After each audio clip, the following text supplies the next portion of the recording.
ያ እንግዲህ ልክ አይደለም። ሶ ላይቭ ላይ መንፈሳዊ ወንድሞችን አገኘውና መጠያየቅ ጀመርኩኝ። ላይቭ ላይ ስተያየቅ ምናምን በቃ የኦርቶዶክስ አስተማሪዎች ናቸው። ትክክለኛነቱ አመዘነብኝ። እኔ የማውቀው የኦርቶዶክስ ስርዓት አለ ከፈጣሪ ከእግዚአብሔር በላይ ማርያምን መላእክትን እንደሚመለክ እኔ የማውቀው ነው። ቅድስት ድንግል ማርያም እንወዳታለን። እግዚአብሔር ያከበራት ሴት ናት። ከሴቶች ሁሉ የተለየች ነች። ብጽዕት ናት። በቅድስት ድንግል ማርያም እግዚአብሔር ራሱን ገልጧል። በሷ በኩል የሰው ልጅ ሆኖ መጥቷል።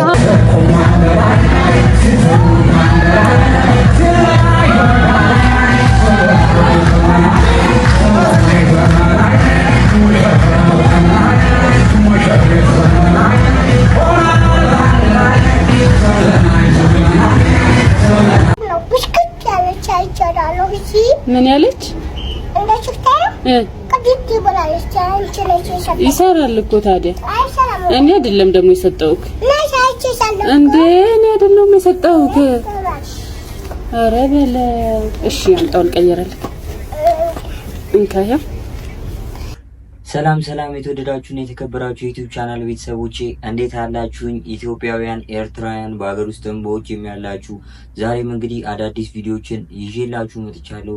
ቪዲዮ ላይክ በማድረግ እንዲሁም ለቻናሌ አዲስ የሆናችሁ ቻናሌ ሰብስክራይብ በማድረግ የዚህ ቻናል መሆን እንዳይረሳ። ወደ ቪዲዮቹ። በህይወት ላይ የሚጠቅምህን ምክር ልምከር ጓደኛዬ። ልክ ልትዝናና መጠጥ ቤት ስትገባ ከተሰበሰቡ ሴቶች አስቀያሚዋን መርጠህ ከዛ ዝም ብለህ አዘህ መጠጣት ቀጥል።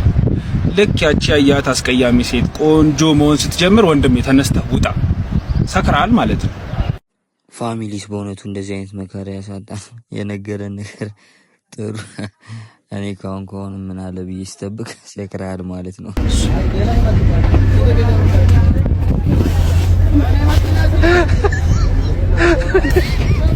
ሄሎ፣ ኧረ አንተ ሰውዬ ብድር እያልክ አስር ያጨቅጭቀኝ እንዴ? ምን ሆናል? እኔ 5 ብር ቢኖር ላንተ አብለ ብድር እንዴ?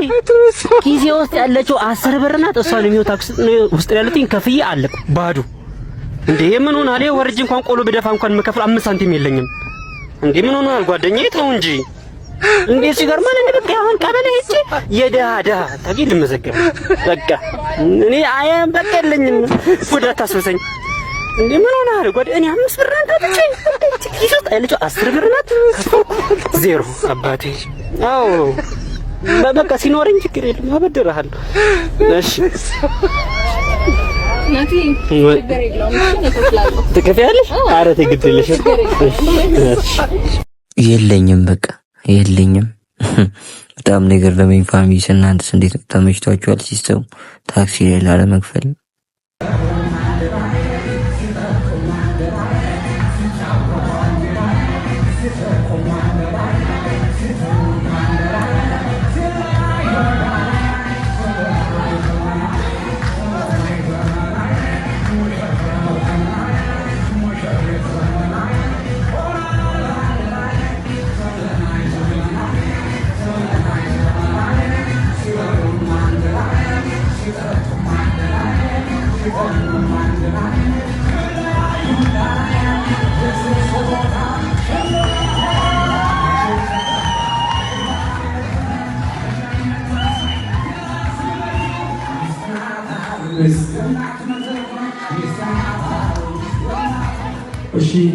ፋሚሊስ እንግዲህ ሁሉም ሰርግ ላይ እንደዚህ ድምቅ የሚያደርጉ ሰዎች አይጠፉም። እንግዲህ የእነዚህ ሰዎች ጭፈራ በጣም ነው የተመቸኝ። እናንተስ እንዴት ነው? ተመቻችሁ? ሀሳብ አስተያየታችሁን ኮሜንት ሴክሽን ላይ አሳውቁኝ። እንግዲህ ስለ ሰርግ ካወራን አይቀር እስኪ ቀጣዩን ቪዲዮ አይተን እንመለስ። እኔ ትሜም ጣሰው ኢረና አንተን ኃይለአብ ንጋቱ ሊራንሶን ባል አድርጌ ስቀበል ቤተክርስቲያን ለክርስቶስ እንደምትገዛ ወይንም በቀድሞ ዘመን ቅዱሳን ሴቶች ለባሎቻቸው ጌታዬ እያሉ እንደተገዙላቸው ልገዛልህ፣ ላከብርህና በሚያስፈልገው ሁሉ ምቹ ረዳት ልሆንልህ፣ በህይወቴ ዘመን ሁሉ በፍርሃትና በታማኝነት በአንተ ብቻ ጸንቼ ለመቆም ሁሉም በህይወት በሚጠብቅ በእግዚአብሔር መልካሙን መታመን በመሰከረ በጌታችን በኢየሱስ ክርስቶስ በቅዱስ መላእክትና እዚህ በተሰበሰቡ ምስክሮች ፊት ቃል እገባልሃለሁ። በእውነት እንዴት ነው ደስ የምትለው። እኔ በጣም ያስገረመኝ ቪዲዮ ነው። ብዙ የሰርግ ቪዲዮዎች ተለቀዋል በዚህ ሳምንት፣ ግን ይሄኛው ቪዲዮ በጣም የሚያስገርም ነው። በዚህ ሰዓት እንደዚህ አይነት ሚስት ትገኛለችን? ፋሚሊስ እናንተስ ምን ተሰማችሁ ይሄን ቪዲዮ ስታዩት? ምን ያለች ይሰራል እኮ ታዲያ። እኔ አይደለም ደግሞ የሰጠውክ እንዴ? እኔ አይደለም የሰጠውክ። ኧረ በለ እሺ፣ አምጣው ልቀይረልክ። እንካያ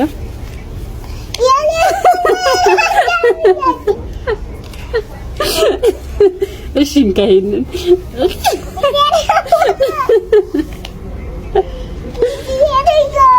ሱቅ ክፈትበት በቃ። በዚህ ብር ቀዝ ሽሮ ሜዳ ሱቅ ከፍታ የራሳችንን እንሰራለን። በጣም ይገርማል። ይሄ ልጅ ሲያድግ ምን አይነት የቢዝነስ ሰው እንደሚሆን እንግዲህ ማሰብ ነው። ካሁን እንደዚህ ሁሉ ነገር ካወቀ ይከብዳል ወደፊት። አቶ ሸመክት ወንድሜ ወጥ የለም የሽመክት አክስት ወጥ የለም። እማማ ዝናሽም ይበላሉ። ዘመድ ሞቶባቸው ለእሱ ነው የመጣ ነው። ሰርግና ማህበር አይደለም። ወጥ የለም አልቅሱ። ከሳም ሰርግ አይደለም ማህበር አይደለም። ለእሱ ነው የመጣ ነው። በቃሽ ገና በሩን ስንገባ የሚበላ የለም ወይ? ኧረ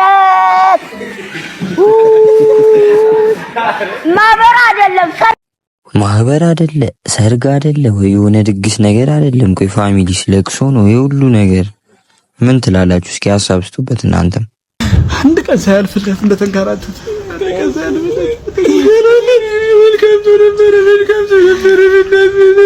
ዱዳ ነው በዱዳኛ አልቀስ ዱዳ ነው። አዎ ዱዳ ነው።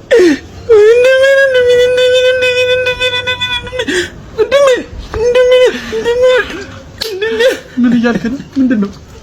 እንዲሁ አንድ ቀን ሳያልፍለት ያው ሀንግ ሰርተውት ሞተ መንገድ ላይ እያልኩ ነው በዱዳኛ። ወጣሽ ነፍስ ይማር ብለን እንውጣ። ነፍስ ይማር ብለን እንውጣ። ኧረ ትንሽ እናክስ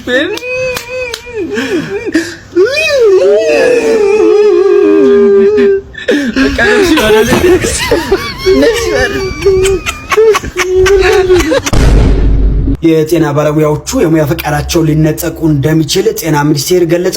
ሐኪሞችና ተማሪዎች በቦታቸው ካልተገኙ እስከ መጨረሻው ፈቃዳቸው እንደሚቀማና ተማሪዎቹ ይባረራሉ ሲሉ የጤና ሚኒስቴር ዲኤፓ የሆኑት ዶክተር ደረጀ ዳጉማ ከኢቢሲ ጋር ባደረጉት ቃለ ምልልስ ተናግረዋል። በተጨማሪም ወላጅ እናቶችንና ህፃናትን ጥሎ መውጣት ይቅርታ የማይደረግለት ስህተት መሆኑንም አስጠንቅቀዋል። በተጨማሪም ደግሞ ንግግራቸው ባጭሩ ላስደምጣችሁ እስኪ። በእኛ ስር ያለው በፌደራል ስር ያሉት ሆስፒታሎቻችን ከሳት ባደረግነው አሰሳ አብዛኛው ወደ ጤና ተቋም ተመልሷል። ይቅርታን ጠይቆ እንዲህ አናደርግም፣ ትክክል አይደለንም፣ ተሳስተናል፣ ስሜት ውስጥ ገብተን ነው በሚል ውጪ ባለው ስጋት ነው ያደረግነው ብሎ አምነው የገቡ አሉ። አሁንም ግን ውስን ያልገቡ አሉ። ስለዚህ በቀጣይነት የምንወስደው ህጋዊና አስተዳደራዊ እርምጃ አንደኛ በአስቸኳይ መምጣት አለባቸው። ካልመጡ ግን ያው የፕሮፌሽናል ላይሰንስ አለ፣ ላይሰንሳቸውን ይዞ መቀጠል እንደሚከብድ በዚሁ መናገር ፈልጋለሁ። የሙያ ፍቃድ ማለት ነው። ከዛም ባሻገርም ትምህርት ላይ ያሉ አለው። ስለዚህ በሬዚደንትም ሊሆን ይችላል፣ የሜዲካል ኢንተርኖችም ሊሆኑ ይችላል። በትምህርት ገበታቸው ለመቀጠልም ከባድ ነው የሚሆነው ማለት ነው። ትምህርት ማቋረጥም ሊመጣ ስለሚችል በእርግጠኝነት ጤና ሙያተኞቻችን ይህንን ጥሪ ተቀብለው እንደሚመጡ እርግጠኛ ነን። ካልመጡ ግን እነዚህ ህጋዊና አስተዳደራዊ እርምጃዎች ጤና ባለሙያ ሆነው መቀጠል እስከማይችሉ ድረስ መንግስት እንደሚወስድ በዚሁ ማሳሰብና መናገር ፈልጋለሁ። ቤተሰቦች እንግዲህ እናንተስ በዚህ ሀሳብ ተስማማላችሁ? ሀሳብ አስተያየታችሁን እንግዲህ ኮሜንት ሴክሽን ላይ አሳውቁኝ። ወደ ቀጣይ ቪዲዮ And if you feel you're sinking, I will jump right over into cold water for you. And although time may take us into different places, I will still be patient. አንድ ቀን እኮ ደህና ቦታ ውስጥ ጋብዘኝ አታውቅም። ሁሌ በእግር እንዳፈጋኝ ሲያስጠላ። ምንድነው ደህና ቦታ? እኔ ታግሼ አብሬሽ ሆናለሁ እኮ ነው ትርጉሙ እኮ። እናት ያን ምን ከርስ ነው ችግርሽ? ሆድ ነው? እሺ ምንድነው? የት ወስጄ ልጋብዝ አይደል? አሁን እኔ ሳልኩ ነው እንደዛ የምትለው። እንዳትናገር እሺ። ሁለተኛ እንዴ ዲጂ ሆድ ነው ዲጂ ለከርስ ዲጂ ራበኝ እንዴ ዲጂ መቅዲ ሰላም ነው ይገባታ ስለምን እኮ ነው የምልሽ መቅዲ ይኸውልሽ የሚገርም እንዴት አለ ይዤሽ ከሸማቾች በእርዳታ መልክ የሚሰጣቸው ፍርኖ ዱቄት ቤት ውስጥ 10 ስለሆኑ አይበቃቸውም። በቃ ከርሷን ነው የምትለኝ ሁሌ ሆዴን ልብላ ልጠጣ በቃ እኔ ምን ላድርግ? እንኳን ታገኛለህ ችግር የለብኝም። የሆድ ችግር ትያለሽ? የኔም ቡጥ በእውነት አዲስ የተሰራ ማሳለጫ አለ እዛች ላይ ወካችንን ስልክ የመጀመሪያ ግንኙነት እንግዲህ እናቴ ቅድስት ድንግል ማርያም እንወዳታለን። እግዚአብሔር ያከበራት ሴት ናት። ከሴቶች ሁሉ የተለየች ነች። ብጽዕት ናት። በቅድስት ድንግል ማርያም እግዚአብሔር ራሱን ገልጧል። በሷ በኩል የሰው ልጅ ሆኖ መጥቷል። በሷ የተሰራ ስራ በማንም ተሰርቶ አያውቅም። አሁንም አይሰራም፣ ወደፊትም አይሰራም። በሷ የተሰራው ድንቅና ተአምራት በጣም የተለየ ነው። ከዚህ በኋላ ድንግል ልትወልድ አትችልም። በፊትም ወልዳ አታውቅም። ከቅድስት ድንግል ማርያም ውጪ 7 ቢሊዮን ሕዝብ አለ። ድንግል ወልዳ አታውቅም። ቅድስት ድንግል ማርያም ብቻ ነች። በቃ ሌላ ልታመጣ አትችልም። እሷ ብቻ ነች። ስለዚህ ቤተሰቦች እንግዲህ ፓስተር ሶፊ በተደጋጋሚ በአደባባይ ምስክርነቱን እየሰጠ ነው። እንዴት ነው ነገሩን? እንዴት ትመለከቱታላችሁ እናንተ? እንግዲህ እስኪ ሀሳባችሁን ኮሜንት ሴክሽን ላይ አሳውቁኝ። ወደ ቀጣይ ቪዲዮ ልትሞሸር ነው፣ ትዳር ልትመሰርት ነው። እንግዲህ የሚቀጥለው ሳምንት የሰርግ ፕሮግራሟ በገርጂ ቅድስት ማርያም እመቤቴ ቤተ ክርስቲያን ውስጥ ይከበራል። እንኳን አደረሰሽ፣ እንኳን ደስ አለሽ፣ እንኳን ለዚህ ዓለም እንኳን ለዚህ ወግ ማድረግ አደረሰሽ የኔ ቆንጆ። እንደዚህ ነው እንጂ እዩኝ፣ አጃቢ አብዙልኝ። አጃቢ አሁን ስሙ ጋይስ፣ እኔ ምን ያሳስበኛል መሰላችሁ? ሾው የበዛበት ትዳር ፈተናው ብዙ ነው። እውነቴን ነው የምላችሁ። ሾው የበዛበት ነገር በኋላ መከራው በጣም ከባድ ነው። ወይ ሚስት ብትበደል ድምጿን ማሰማት አትችል፣ ወይ ባል ቢጎዳ ድምጹን ማሰማት አይችል። እዛችሁ ታፍኖ ይኖራል። ይሄ ወከባ የበዛበት ህይወት የምሬን ነው የምላችሁና ምን ያሳዝነኛል መሰላችሁ? እንደዚህ አሁን ሚዲያ ላይ መጥተው ስፔሻሊ ሴሌብሪቲ ሆነው ተብለው ያገቡት ባልና ሚስቶች ይጨንቁኛል። ወይ እንዴት ነው ግን አሁን ከዚህ በኋላ ትዳር ላይ እንዴት ነው የሚኖሩት? ታድለው ምናምን እንላለሁ። አይታወቅ፣ እግዚአብሔር ነው የሚያውቀው። ግን የሰው የኛ ሀገር አይን ክፉ ነው እና የዚች ሰርግ ግን ሽምግልናዋንም ትንፍሽ አላለችም። ትንፍሽ ሁሉ ነገሯን ጸጥ ረጭ ብላ ነው እንግዲህ እሑድ ልትሞሽር እንደሆነ የሰማሁት። አይገርማችሁም? የሀገሬ ልጆች ግን እንደ አይገርማችሁም? እንደዚህ አይነትም ሴሌብሪቲ አለ። ይሁን ለነገሩ ልጅቷ ከድሮም ጀምሮ ይሁን ማለት አትወድም እና ያርግልሽ እንኳን ወደ ትዳር ዓለም ግቢ ይሻላል። ብቸኝነት ለማናባቱ የሆነ ነገር ተፈጥሮ በቃ በተለይ ታዋቂ ሰው ሆናችሁ ከሊያሹ አፍ ማምለጥ ከባድ ነው። ጥሩ ማድረጋችሁ መጥፎ የሆነ ነገር ትላችኋለች። የዛሬው እንኳን ጥሩ ነው። ወደ ኔክስት ቪዲዮ ይሄው ክቡርነቱ በጣም አሪፍ። እሺ ይሄኛው ደግሞ ለማን ይመስላችኋል? ብሉ ኳስ አለው ውስጡ። ይሄ ለማን ነው? ለእዩ ነው የሚሰጠው አይደል? በጣም አሪፍ። እሺ ዳንዬ፣ ያው ብዙ ጊዜ ሜካፕ እኛ ቲቪ ላይ ስንቀርብ እንሰራለን አይደል? አዎ። ግን ለልጆች ለብቻ ራሱን ችሎ የተዘጋጀ የሜካፕ ኪት አለ። ከፈለጉ ለበርዝዴይ ይሆናል። አዎ፣ ከፈለጉ ሰው ይቀቡበታል፣ ከፈለጉ ራሳቸው ይቀቡበታል። ለልጆች የተሰራ ነው፣ የሚጎዳ አይደለም። ስለዚህ ለአብሳላትዬ ከዚህና ከዛ ደግሞ አብሳላት ትምህርት ቤት ነሽ አይደል? አብሳላትዬ ተማሪ ነሽ አይደል? አዎ፣ ትምህርት ቤት እንድትሄጂ ከተማሪዎቹ ጋር ጊዜ እንድታሳልፊ ከ3 ወር የትምህርት ቤት ክፍያና ከዚህ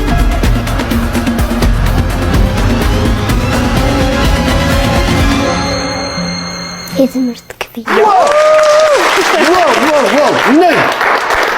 ዋው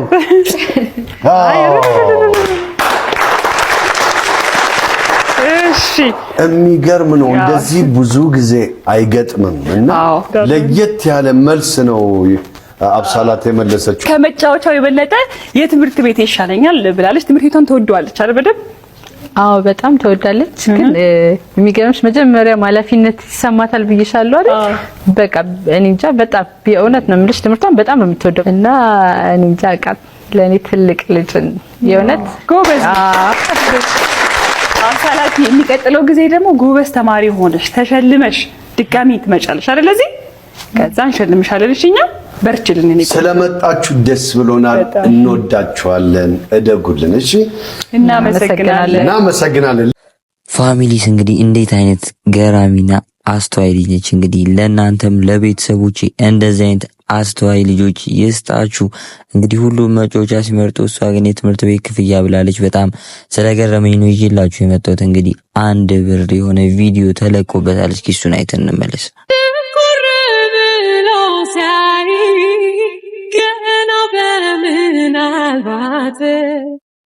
እንግዲህ ቤተሰቦች 1 ብር እስካሁን በ40 ዓመት እናቱ ቤት ፂመን እየላጨ ነው እያለ ህዝቡን እያስጨነቀ እሱ ግን ትፍታ እያለ ነው። ይመቸው። ሃይማኖቴ ምንም የመጀመሪያ መልሴ ምንም ነው። እንዴት? ከዛ በመቀጠል ግን ምን ሀፕን አደረገ መሰለ? ማዘሬ ፕሮቴስታንት ነች። በቸርች ነው ያደግኩት። ቅድምም ነገር ያለው ሎንጌል ቸርች ነው ያደግኩት። ከዛ ዘፈኖች ሰራለው ምናምን ፕሮቴስታንት ሆኜ ነው ማለት ዘፈኖች ሰራለው ምናምን ሊፕሲንግ ሰራለው ምናምን ራሴም ዘፍናለሁ። ያ እንግዲህ ልክ አይደለም። ሶ ላይቭ ላይ መንፈሳዊ ወንድሞችን አገኘውና መጠያየቅ ጀመርኩኝ። ላይቭ ላይ ስተያየቅ ምናምን በቃ የኦርቶዶክስ አስተማሪዎች ናቸው። ትክክለኛነቱ አመዘነብኝ።